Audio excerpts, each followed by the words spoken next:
So yan na po, ako'y nagche-check na ng mga sasakyan namin kasi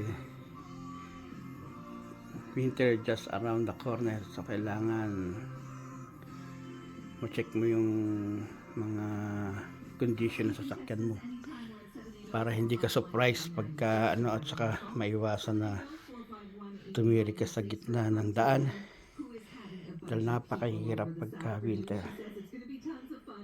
So yan, nag-check ako ng under chassis like yung ball joint, tie rod, yung mga play ng steering,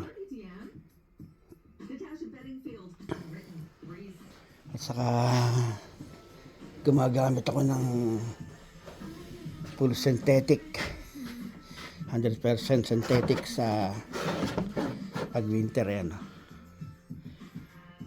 dahil yan ay 520 kasi yan ang naka sa indicator sa sa cap ng engine. At pangalawa,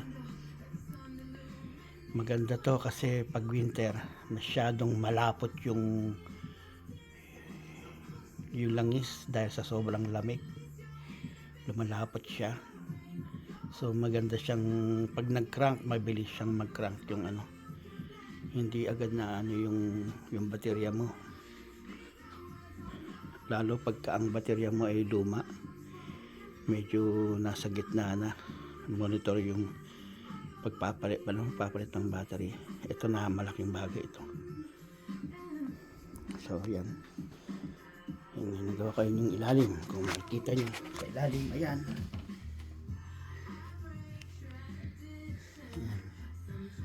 Okay, bye-bye muna. Bye-bye.